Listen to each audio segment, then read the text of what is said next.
Hello friends, நேற்று போட்ட mini விளாகில் கும்பாபிஷேகத்தில் முளைப்பாரி எடுத்துகிட்டு வரது, தீர்த்தம் எடுத்துகிட்டு வரது இதெல்லாம் நான் காமிச்சிருந்தேன்.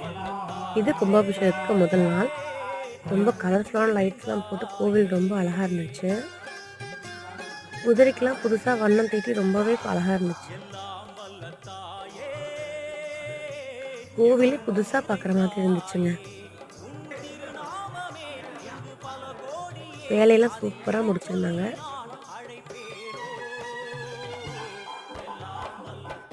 மறுநாள் காலையில் கும்பாபிஷேகத்துக்கு தயாராக இருந்துச்சு கோவில். வாங்க அடுத்த நாள் காலையில் எப்படி இருந்துச்சுன்னு காட்டுறேன். மொத்தம் 2 கோவில் கும்பாபிஷேகங்க. இது மாரியம்மன் கோவில், இந்த குதிரை காமிச்ச சாமிலாம் வந்து செல்லாண்டியம்மன் கோவில். இது வந்து எங்கள் ஊர்லேயே இருக்குது. அந்த கோவில் வந்து காட்டுக்குள்ளே இருக்குது. முதல்ல இந்த கோவிலுக்கு தண்ணி ஊற்றிட்டு அதுக்கப்புறம் தான் அந்த கோவிலுக்கு தண்ணி ஊற்றினாங்க. அடுத்த விலாகில் சர்ப்ரைஸ் ஒன்று இருக்குது, மறக்காமல் பாருங்கள்.